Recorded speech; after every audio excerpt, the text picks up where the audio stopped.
think that's one of the reasons why I like the vintage cars so much. It's because a lot of these ideas were new. Hi guys, Brett here from Hearns Hobbies, and today we're having a look at the Optima. And we've got a very special Kyosho Optima here, and it's Marlin's. Now most of you guys know Marlin from our train department. However, he's more than put his toes in the water as far as RC lately.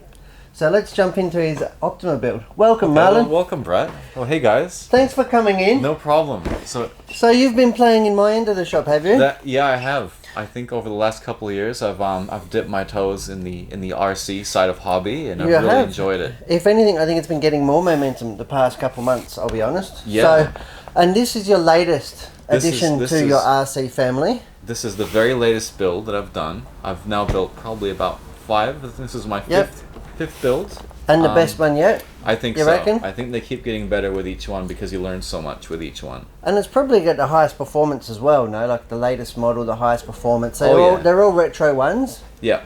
But you've gone from like grasshoppers and hornets up to the pointy end of a mid-80s competition car. That's it. So talk us through this one. So this is a Kyosho Optima. Yes. What year was this released? The original was released in 1985. 1985. And this is a re-release. And Kyosho have taken the liberty to update many parts. Yes. And enhance it. Retool what they needed to make it somewhat stronger and more reliable to handle the bigger outputs that we're running these days, because our LiPo technology and brushless motors really do have a lot more power than they would have back in 1985. And even I noticed that the compound of the tyres is nice and squishy really and soft. Back in the day they would have been like little blocks of wood. So let's have a look. Talk us through your build, mate. So what have you got here? So I decided to go because we just saw the box. Yes, we did see the box. And with my builds, I have an industrial design background, so I try to apply my design skills to all of my builds. Yep. And I try to imagine an alternative to what could be a box art scheme. Yep. But isn't. Just try to imagine different ways in which to highlight different aspects of the design. So basically, the primary difference is, as you can see with the original, you just paint it white. And all the other elements are stickers. I think in the original there was a lot of quite labor-intensive painting and masking involved. But I decided to go for something completely different with a unique color scheme as well. Well, it's sort of red. The color scheme itself is retro, isn't it? Yeah. Very, very 70s. I don't know, 70s, 80s. 70s, 80s. Yeah, like a gradient, almost like a rainbow pattern. Yep. With varying thicknesses. So you've got like. This is all Tamiya PS paints, which I love working with. Rattle cans. They're a bit smelly, but the quality is fantastic. They are. If you're painting in a well-ventilated area, that's definitely a must. Yep. But the quality is fantastic. I've never had an issue with them, and the range of colors is vast. Isn't it? And the coverage from the can, like it's only a small can, but you get a lot of coverage. And like you said, they're really good to work with, and they last on the body. If you do your body prep right, they actually last on the body. They don't chip and flake and that sort of stuff, and they give you a magnificent finish. I find that bodies on RC cars in particular take a long time to get satisfactory results. Like the chassis build is quite advanced, and that did take a while. It was a really enjoyable build, and we'll take the shell off and look at that in more detail. But of course you've got to cut the body. If you have a pair of body cutting scissors, they're vastly superior to, say, craft scissors or whatever you might find lying around the house. Once you get yourself a good set of Lexan scissors, and we do the biddy design ones primarily, they are just phenomenal. They're nice and strong. They give you they just make it more pleasurable and easy. Absolutely. If you're using, like, people say, oh, you just need like nail clippers or scissors or whatever, it's just makes it, more laborious, I suppose. Especially when you get to things like quite complex areas. And another thing that's... So did you cut it with scissors, or did you use the score and break method? I've only ever used the scissor method, which I've found to be pretty good for my needs. Yep. I also have a pair of curved body cutting scissors as well, which I find are invaluable. It's really easy to cut straight lines, very difficult to cut curves, especially if you don't have the curved scissors, which really help with with a few elements of the design, like along the front of the body here. You can see it's almost like a wheel arch kind of arrangement. But yeah, another aspect to the prep is also making sure that the inside is very clean. Yep. So as a lot of you guys know, you need to wash it underneath, like a non-residual soap, like Yep. a dishwashing soap. Give it a really good scrub. I actually use a cheap toothbrush, unused toothbrush that I just use. I also use that for styrene models as well. Yep. Because I guess I came from more of a, not just model railways, but also scale model background. Yep. So for me, coming into RC, I didn't really have the technical knowledge and skill set, but I sort of had the attention to detail, I thought, and I approached these a little bit like scale models, not realizing how fast cosmetically these things can actually deteriorate. Yeah. You wonder why so much effort isn't put into these sometimes, and then you realize very quickly that unless they're going on a shelf, usually it's a lot of that work is very quickly undone. Yeah. It's really like you can really count like in hours of usage or even minutes in some case. All of my builds so far are pretty well worn cosmetically, but I've accepted that. Do a nice build, document it really well, and then have fun with it. But that's somewhat patina, isn't it? It is, yeah. It's like scars tell a story. Scars have history. Each little bump you can remember as a particular thing that you hit. I guess. That's right. That's right. But yeah, just going back to the body again. I guess we can probably have a look on the other camera and see some of the details. So, conventional wisdom that I've been told is it's important to paint the darkest colors first. So what I actually did was I experimented by working out how to do this stripe, which Yep. is a tricolor stripe. So Yep. that's a bright red, orange, and yellow. Yep. And those are PS colors. I'm not sure the code designation, but they're just a nice gloss color. They don't have any metal flake or anything to them. The rear of the car, the majority of the car is gunmetal, which I've got here. PS 23, is it? PS 23, yeah, Yep. That's a fantastic color. And in certain conditions it looks black. In the sunlight it looks very shiny silver. Yep.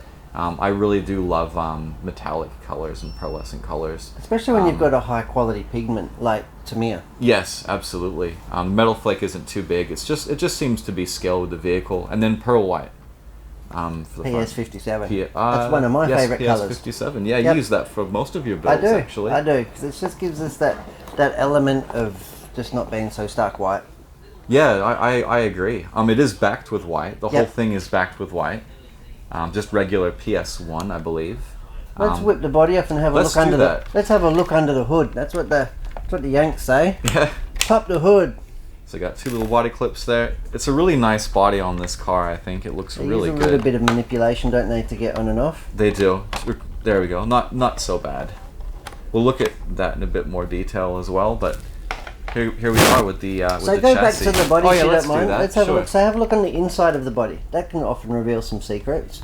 So you've obviously done a really good job there. There's been no really repaints or anything. It's a nice uniform colour, and we do usually finish off with just a stark white, the PS1. Yes. And that just helps to just pop the colours somewhat. The colours really pop then. It also, having that extra backing layer, also helps with light not coming through the body shell. Yeah. So the sunlight will come through it and you'll get like a glow, an unnatural looking glow. Of course, backing it with a darker color would help with that even more, but backing it with a lighter color like white makes the colors pop more. Yep. In terms of figuring out how to do the stripes, I actually used the Tamiya masking tape, Yep. which I love. It's a great product, isn't it? Oh, it's fantastic. The red and orange 6mm, the yellow 3mm, and I actually started by arranging it on the outside of the car first to get the positioning right, Yep. and then I continued by following those lines on the inside, and then masking off those and then the white part of the car, doing the gunmetal part first, and then working my way through each of the colors. Yep. So it was very labor intensive in that respect. I know that this body took me, I'm going to say in total, including doing the cutting out, the washing, maybe 3 nights, 3 evenings coming home from work. And the decals? And the decals are actually, it's a combination of some that were included with the kit, Yep. and decals mostly from MCI Racing out of Canada. And what I like about their decals is that you can get sheets that are just covered with sponsors. Yep. And they're based on real life sponsors, because that's what the cars used to come with in the 80s. That's what they used to call And the it. licensing agreements obviously have run out. So what Expired. they've done is they've created decals with fake sponsors, which look a bit like the originals. Yep. But I just like the authenticity of having, like, you know, Bell and Rapid Cool and Western Auto, the auto parts store, things like that. I thought really make it look quite cool, and just rearranging the factory stickers in a way that I thought made it a bit more unique. So I like it more than the factory scheme. Obviously, that's open. Beauty to is in the eye of the beholder. Exactly, and they can make them a piece of art. You know. Yeah, it's almost tempting just to put this on a shelf and then just have another one. Yeah, have another one to run it, but you know me. For the cars that we run all the time, like the race cars, which are designed to race, I suppose. Yeah. Where spares are plentiful, we often do have different body shells that we put on. Like you might have, like you said, a practice one. Yeah. Or one for just club events or non-serious events, and then you've got a nice airbrushed one that you've spent hours on, so your car's looking its best at the big races. Yeah. It's like compromise between form and function and beauty and stark functionality. Right. And you can do it your way. Like I said, depends how much enjoyment you get out of it, because there is definitely a trade-off with how much time it takes to paint them. Correct. But I enjoy all aspects of it, the build, the run. But very, very happy with those results. And realistically, from what I can see, I mean, we'll get into it, but the car's really only halfway done yet. It is, yeah. It's right now. It's a rolling chassis. Another product that I really like is the Tamiya polycarbonate body cleaner. Now there were definitely a few areas on the body, and even it's not perfect. You can actually see where there's been some bleed through. Where for example, like the red or the orange has bled through on the other side of the yellow. Didn't really become apparent until I put the white down, but there were definitely areas, especially where there's like a crease right here, where the paint, the masking tape actually pulled from the edges and you had a bit of a bleed. Yep. This stuff is great because you just put it on. I use the cotton swabs. Yeah, well, that's because they don't leave any lint behind. No, They don't. If you use a standard cotton swab, you'll leave fluff everywhere. There's a bit of word of warning to the newbies. Oh yeah, for sure. But these are great because not only do they not leave fluff, but they're sharp. These are triangular flat edges, so you can get in there really quite precisely and douse a little bit of body cleaner on there. And that can be good for your window masks too. Yes. Anywhere where there's been a bit of bleed, can be between colours, can be just at the end. It almost always happens on every build. I pull off the masking tape and realize, oh no, something's bled somewhere, but very easy to fix with something. I figure like that's this. what the decals are for, to cover up those mistakes. Certainly helps with that, I think. But yeah, enough about the body, I guess. Let's have a look at the actual chassis itself.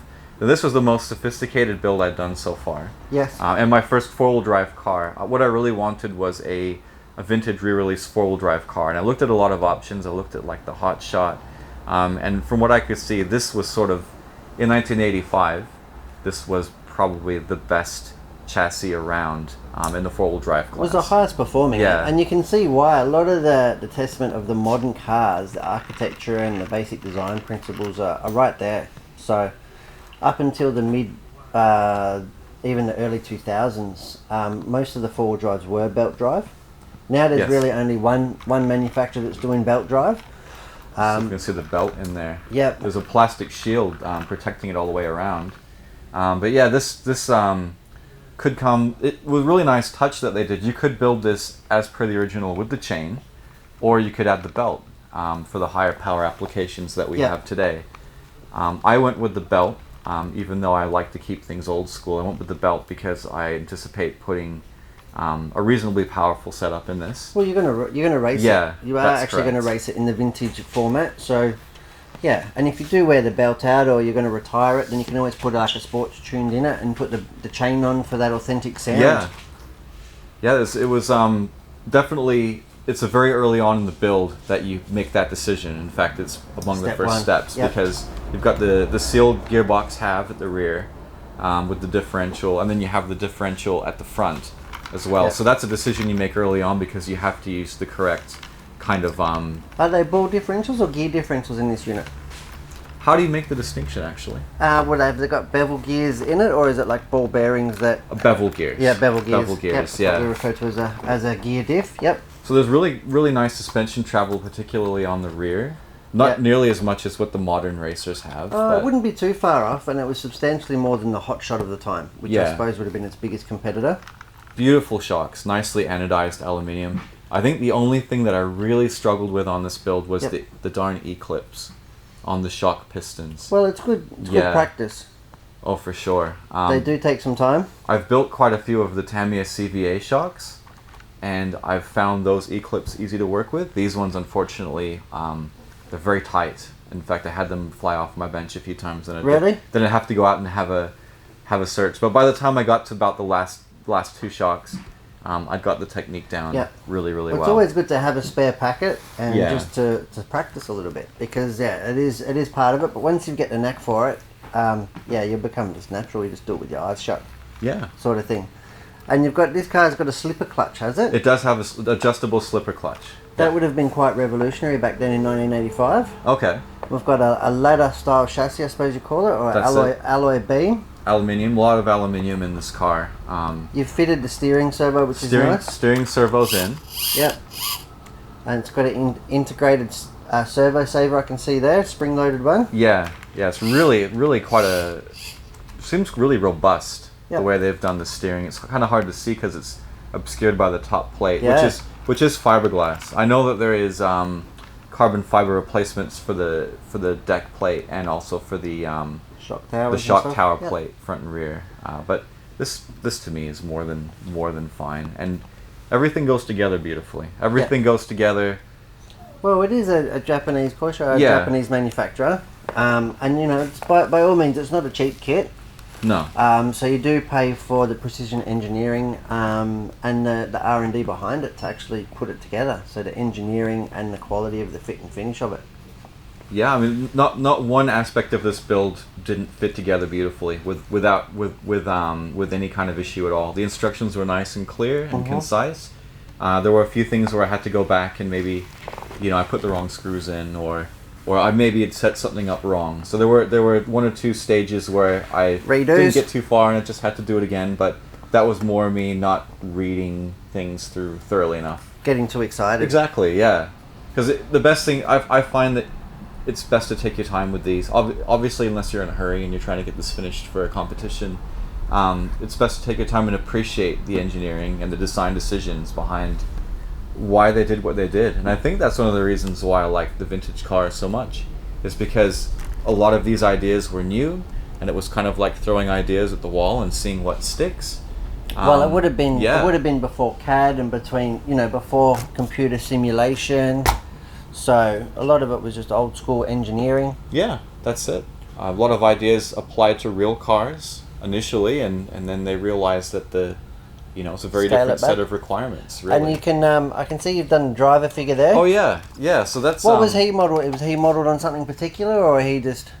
No, not really. This is just a piece of polycarbonate, clear like the body, and I just hand painted with Tamiya acrylics.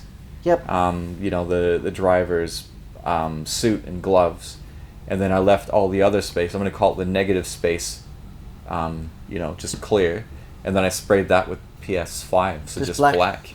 There actually are stickers, so you can, if you're not enthusiastic about painting the body, you really can just like paint the whole thing black on the inside and put stickers down for everything. There you go. Yeah. So and the helmet himself.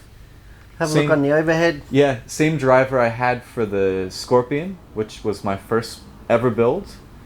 So that's a familiar face and helmet. This guy has, I painted him with the SMS range of color shift lacquer paints. It's Lava, it's called. Lava. Which I think is a green and gold color. And then I just shot that with some TS13 clear just to protect it and seal it, and just painted the face with Tamiya acrylics. Beautiful. And so I think cosmetically it's done, but the next step is to actually put some power through this. Yeah, fantastic. Yeah. So we'll have to see you back when it's all up and running. See your radio gear. We're going to go brushless setup in this one, is that right? I believe so. Going to go 17.5 turn brushless setup. Yeah. Get this one on track. So we'll have some videos. We'll have some footage and probably get you back in as well. So yeah, that'll be new for me because so far I've only had brush setups and I've only had nickel metal batteries. So far better. It's Yeah. going to go twice as fast as anything that you've had before. And actually handle the power at the same time. All right, guys. Well, I think that's enough. I think that's pretty much covered the whole entirety of Marlin's Kyosho Optima rebuild. And Yeah. I hope you guys have enjoyed watching it. So Marlin is obviously showed himself as a talent as more than just our resident train guru. So thank you for joining today. Well, thanks a lot, guys, and thanks for sharing this with us. I'm Brett from Hearns, and I'm thanks Marlin. for watching. Bye.